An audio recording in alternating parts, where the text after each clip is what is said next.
ఇక్కడ మెదకు అండ్ భువనగిరి ప్రజలు పార్లమెంట్ ఎన్నికల్లో ఏమనుకుంటా ఉన్నారు, అసలు వాళ్ళ ఈ ప్రస్తుతం ఉన్నటువంటి పరిస్థితుల్లో మెదక్ నియోజకవర్గానికి సంబంధించి భువనగిరి నియోజకవర్గానికి సంబంధించి రాబోయే పార్లమెంట్ ఎన్నికల్లో ప్రజల మూడ్ ఎలా ఉంది, ఈరోజు ప్రస్తుతం కొన్ని లక్షల మందికి ఫోన్ కాల్స్ ద్వారా వాళ్ళ అభిప్రాయాన్ని సేకరించే ప్రయత్నం చేస్తూ ఉన్నాం. మార్నింగ్ న్యూస్లో క్యూ న్యూస్ ఎక్స్క్లూజివ్గా చేస్తూ ఉంది పాలిటిక్స్తో కలిసి. అయితే తెలంగాణ రాష్ట్రంలో రాబోతున్నటువంటి పార్లమెంట్ ఎన్నికల్లో ఏ పార్టీ హవా ఉండబోతుంది, ఎవరి మూడు ఎలా ఉండబోతుంది అనేది ఒకసారి చూపించే ప్రయత్నం చేస్తాం. ప్రస్తుతం అది నడుస్తూ ఉంది.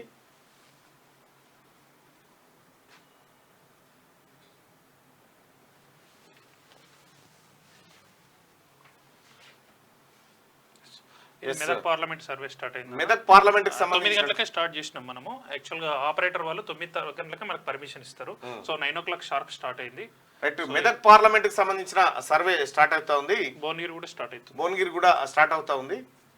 సో మెదక్ భువనగిరి మీద స్పెషల్గా ఎందుకు మనం ఈ రోజు పెట్టుకున్నామని అంటే, మెదక్ లో 7 అసెంబ్లీ పార్లమెంట్లకు 1 కాంగ్రెస్ 6 బీఆర్ఎస్ గెలిచింది. భువనగిరిలో సేమ్ రివర్స్, 1 బీఆర్ఎస్ గెలిచింది, 6 కాంగ్రెస్ గెలిచింది. అండ్ మెదక్ స్పెషల్ గా చర్చించుకోవాల్సిన అవసరం ఏంటంటే, ఇది ఒక్కటే గెలుస్తుందని బీఆర్ఎస్ చెప్పింది. ఇంతకుముందు మీరు మల్కాజ్గిరి చెప్పినట్టు మల్కాజ్గిరికి బీఆర్ఎస్ అభ్యర్థులు కూడా ముందుకు వస్తలేరు. నిన్న మన సర్వేలో కూడా తెలిసింది బీఆర్ఎస్ గెలవదని చెప్పేసి. బీఆర్ఎస్ థర్డ్ ప్లేస్ కనిపిస్తుంది. మనకి ఇప్పుడు అసెంబ్లీ ఎన్నికల్లో జరిగిన ఓటింగ్ డీటెయిల్స్ మీకు పంపించినాను, ఒకసారి ఓపెన్ చేయండి. Medak and Bhuvanagiri me WhatsApp పంపిస్తాను నేను అవి కూడా. మరి కాసేపట్లో భువనగిరి కూడా స్టార్ట్ కాబోతా ఉంది. ప్రస్తుతం మెదక్ పార్లమెంట్కి సంబంధించినటువంటిది పోలింగ్ జరుగుతూ ఉంది. ప్రజల అభిప్రాయం ఎట్లా ఉంది, మూడ్ ఎట్లా ఉంది అనేది మనం మెదక్ పార్లమెంటు మీద పడే అంశాలు అనేది, ఇది పార్లమెంట్ ఎన్నికలు కాబట్టి రేవంత్ రెడ్డి అనూహ్యంగా మెదక్ పార్లమెంటులో విజయం సాధించడానికి కావాల్సిన కీలక ప్రాజెక్ట్ నేను తీసుకొచ్చిండు. ఈ రోజు ఓపెన్ చేస్తున్నాడు. కేసీఆర్ రెగ్యులర్ గా తిరిగే రాజీవ్ రహదారి, ఆయన ప్రగతి భవన్ నుంచి ఫామ్ హౌస్ కి వెళ్ళాలంటే ఆయన వెళ్లే రోడ్డు, అది 2 దశాబ్దాలుగా 20 సంవత్సరాలుగా పెండింగ్ ఉన్న సమస్యను రేవంత్ రెడ్డి వచ్చిన 90 రోజుల్లో 3 నెలల్లో సాధించి ఈ రోజు దానికి శంకుస్థాపన చేస్తుండు. మిలిటరీ వాళ్ళ దగ్గర నుంచి ల్యాండ్ అక్వైర్ చేయడమే కాకుండా శంకుస్థాపన కూడా 2200 కోట్లతోటి ఇప్పుడు 12 గంటలకు శంకుస్థాపన జరిగింది. కేసీఆర్ కి అక్కడున్న లీడర్లు ఎవరైతే ఉన్నారో ఈ అంశాన్ని వాళ్ళు గుర్తు చేయని రోజు లేదు. కానీ అనూహ్యంగా రేవంత్ రెడ్డి సీఎం అయితే మహబూబ్నగర్ డెవలప్ అవుతుంది. మొన్న అన్నారు కడాబెట్టి కొడంగల్ డెవలప్ చేస్తారంటే, కాదు, నీ ఇలాకాలకు వచ్చి నువ్వు 9 సంవత్సరాలు సీఎం ఉండి నువ్వు వేయలేని రోడ్డు వెడల్పును కూడా మిలిటరీ వాళ్ళ దగ్గర నుంచి ల్యాండ్ తెచ్చి ఇప్పుడు ఓపెన్ చేస్తున్నాడు. ముఖ్యంగా ఈ అంశం మెదక్ పార్లమెంట్ మీద చాలా ఎఫెక్ట్ పడుతుంది, చాలా ఓటు బ్యాంకును కూడా లాగొచ్చు అన్న. మీరు 7 పార్లమెంట్ లో జరిగిన ఎన్నికలలో రిజల్ట్స్ చూడండి అన్న. జరిగినటువంటి అసెంబ్లీ ఎన్నికల్లో మెదక్ పార్లమెంట్ సెగ్మెంట్ లో 7 అసెంబ్లీ నియోజకవర్గాలు ఉంటే, ఈ 7 అసెంబ్లీ నియోజకవర్గాలు సిద్దిపేట, మెదకు, నర్సాపూర్, పటాన్చెరు, సంగారెడ్డి, దుబ్బాక, గజ్వేల్, ఈ 7 ఉన్నాయి. 7 దీన్ని మనం 2 పార్ట్స్ అనుకుందాం అన్న. 4 అసెంబ్లీ సెగ్మెంట్స్ ఏమో మెదకు, నర్సాపూరు, పటాన్చెరు, సంగారెడ్డి. ఈ మెదక్ లో ఆల్రెడీ కాంగ్రెస్ గెలిచింది. నర్సాపూరు, పటాన్చెరు, సంగారెడ్డి చూడండి ఓట్ల పర్సెంటేజ్ తేడా చూడండి. నర్సాపూర్ లో వచ్చేసి 88,000 బీఆర్ఎస్ కి వస్తే 79,000 కాంగ్రెస్ కి వచ్చినాయి. అంటే తేడా ఎంత ఉంది? జస్ట్ నర్సాపూర్ లో 7,500 రైట్ గా. పటాన్చెరులో వచ్చేసి 1,05,000 బీఆర్ఎస్ కి వస్తే 98,000 కాంగ్రెస్ కి వచ్చినాయి. ఇక్కడ 9,000 తేడా. సంగారెడ్డిలో 83,000, 74,000. ఇక్కడ వచ్చేసి మీకు 9,000 తేడా. సో మొత్తం 10,000 దగ్గరనే ఈ 3 అసెంబ్లీలను కోల్పోయారు. మెదక్ ఆల్రెడీ గెలిచారు. అంటే ఈ 4 ఆల్రెడీ వాళ్ళకు బలమైన స్థానం ఉంది. ఇక్కడ పటాన్చెరు నుంచి బీఎస్పీ క్యాండిడేట్ గా పోటీ చేసిన నీలం మధు ఇటు సైడ్ వచ్చేసి. సో ఈ 4 అసెంబ్లీలలో బీఆర్ఎస్ కు మెజారిటీ 1 లక్ష నుంచి 2 లక్షల ఓట్లు తగ్గే అవకాశం ఉంది. సో కాంగ్రెస్ కు ఇప్పుడున్న ఈ ఓటు బ్యాంక్ మీదకి వెళ్ళి కాంగ్రెస్ కు వచ్చే అవకాశం ఉంది. ఇక మిగిలిన ఈ 3 కేసీఆర్ అడ్వాన్స్ అని చెప్పుకునే దుబ్బాక, గజ్వేలు, సిద్దిపేట, ఈ 3 గురించి మాట్లాడుకుంటే ఆల్రెడీ ఈటల రాజేందర్ గజ్వేల్లోకి ఎంటర్ అయ్యి ఆయన సత్తా ఏందో చూపెట్టిండు. 45,000 వరకు ఓట్లు సాధించి చూపెట్టిండు. దుబ్బాకలో ఆల్రెడీ రఘునందన్ రావు ఒక బై ఎలక్షన్ గెలిపి చూపించిండు.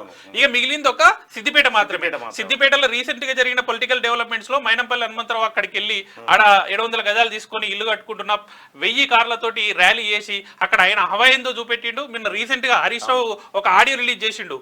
ఏది వాళ్ళకు దగ్గర ఆయన దగ్గర తీసుకొని డ్రైవర్ గా పనిచేసేటోళ్ళు కూడా వేరే ఓట్లు వేయించినాం అని చెప్పి ఆడియో మాట్లాడారు. అది బాగా వైరల్ అయింది, మీరు చూసుంటారు. రైట్. ఇక్కడ చూస్తే సిద్దిపేట పార్లమెంట్, సిద్దిపేట అసెంబ్లీలో 273 బూతులు ఉంటే బీఆర్ఎస్ పార్టీ అక్కడ విజయం సాధించింది. మొత్తం ఓటర్లు 2,28,000 మంది ఉంటే 1,05,000 ఓట్లు బీఆర్ఎస్ పార్టీకి వస్తే కాంగ్రెస్ పార్టీకి 23,000 ఓట్లు వచ్చినాయి, బీజేపీకి కూడా 23,000 ఓట్లు వచ్చినాయి. ఇక్కడ మెదక్ నియోజకవర్గానికి చూసుకుంటే కాంగ్రెస్ పార్టీ 87,000 ఓట్లు సాధిస్తే బీఆర్ఎస్ 76,000, బీజేపీ కేవలం 13,000 ఓట్లు. నర్సాపూర్ నియోజకవర్గాన్ని తీసుకుంటే బీఆర్ఎస్ కు 88,410 ఓట్లు వస్తే కాంగ్రెస్ 79,555 ఓట్లు వచ్చినాయి. ఇక్కడ బీఆర్ఎస్ పార్టీ గెలిచింది. పటాన్చెర్లో బీఆర్ఎస్ పార్టీ గెలిచింది, సంగారెడ్డిలో బీఆర్ఎస్, దుబ్బాకలో బీఆర్ఎస్, గజ్వేల్లో బీఆర్ఎస్. సో ఇంత మెదక్ పార్లమెంట్ లో ఖచ్చితంగా గెలుస్తామనేటువంటి ఆశతోని బీఆర్ఎస్ పార్టీ ఉంది. ఓన్లీ మెదక్ పార్లమెంట్ సెగ్మెంటే. మరి మెదక్ పార్లమెంట్ సెగ్మెంట్ కు సంబంధించి ఇప్పుడు క్యూ న్యూస్ లో పాలిటిక్స్ తో కలిసి క్యూ న్యూస్ ఒక లైవ్ సర్వేను కండక్ట్ చేస్తా ఉంది. ఆ లైవ్ సర్వే రిజల్ట్ మీరు ఇక్కడ చూడొచ్చు. ఒకసారి రిఫ్రెష్ చేద్దాం. ఇక్కడ రైట్, ఒకసారి భువనగిరి కూడా స్టార్ట్ అయింది. భువనగిరి ఎట్లా ఉండబోతుంది తర్వాత ఇది మెదక్ పార్లమెంట్ కి సంబంధించినటువంటిది కనుక ఒకసారి చూస్తే ప్రస్తుతం ఇప్పటి వరకు జరుగుతున్నటువంటి పోలింగ్ మాత్రం ఇప్పటి వరకు ఎంతమంది అంటే దాదాపు 8,000 అంటే 9,000 మందికి ఇప్పటి వరకు కాల్స్ పోయినాయి. అందులో 7,358 మంది ఇంకా ఆన్సర్ చేయలేదు. 1,600 మంది ఇప్పటికి ఆన్సర్ చేసినారు, ఇంకా కాల్స్ పోతా ఉన్నాయి. బీజేపీ 44%. రైట్, ఇప్పుడు మెదక్ పార్లమెంట్ కి సంబంధించినటువంటి పోల్ని కనుక ఒకసారి చూస్తే ఓటింగ్ పర్సంటేజ్ ఎట్లా ఉంది ప్రస్తుతం అనంటే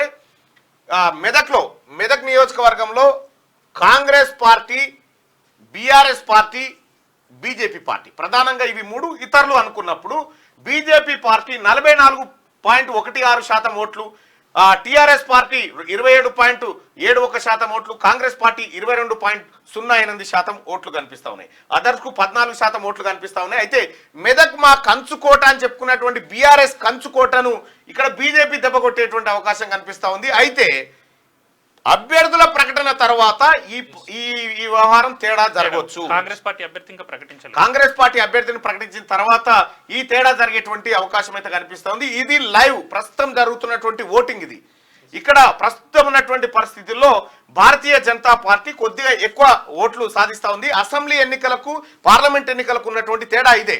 గతంలో BRS party Bharatiya Janata party ఒకే అసెంబ్లీ స్థానాన్ని గోషామయాల్లో గెలిచి 4 పార్లమెంట్ సీట్లను గెలుచుకోగలిగింది పోయినసారి 2019లో.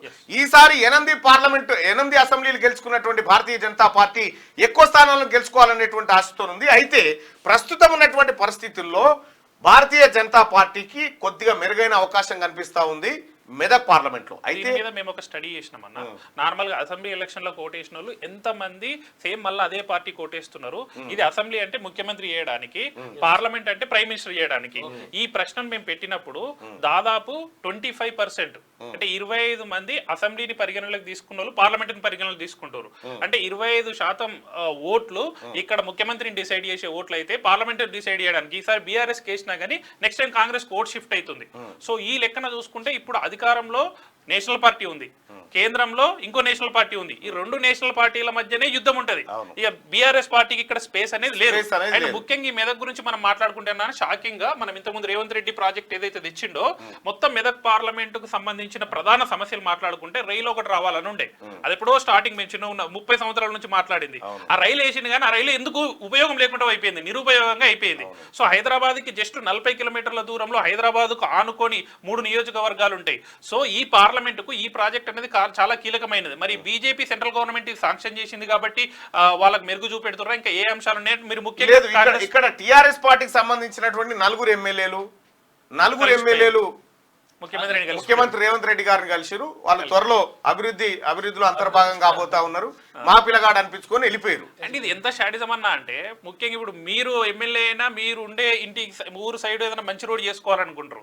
కేసీఆర్ కేవలం ఇగో కోసమే ఆ రోడ్ ఆపిండు అన్న. సెంట్రల్ గవర్నమెంట్ వాళ్ళు పరిగి రామ్మోహన్ రెడ్డి గారి విషయం నాకు చెప్పిండు. పరిగి ఎమ్మెల్యే ఇంతకుముందు 2014లో ఆయన ఎమ్మెల్యే ఉన్నప్పుడు అసెంబ్లీలోకి వెళ్ళి కేసీఆర్ అడిగిండట, మీ దగ్గర నేవీ వాళ్ళు ల్యాండ్ అడుగుతారు కదా రాడార్ ప్రాజెక్ట్ కోసము, దాని డీటెయిల్స్ ఏందని పిలుచుకొని తెప్పించుకుంటే నాకు ప్రాజెక్ట్ ఇస్తాడేమో అని అనుకున్నాడట. కానీ నేను ఏం చేసినట్టు తెలివిగా అక్కడ నేవీ వాళ్ళకి ల్యాండ్ కావాలి అని అంటే ఇప్పుడు ఈ రాజీవ్ రహదారికి రోడ్ ఏదైతే ఉందో అది వాళ్ళు ఇవ్వడానికి సిద్ధంగా ఉన్నారు. కానీ దాంతో పాటు ఆయన వాస్తు కోసము జింకానా గ్రౌండ్స్ ల్యాండ్ కూడా కావాలని లింక్ పెట్టిండట. మిలిటరీ వాళ్ళనే బ్లాక్ మెయిల్ చేసిండట.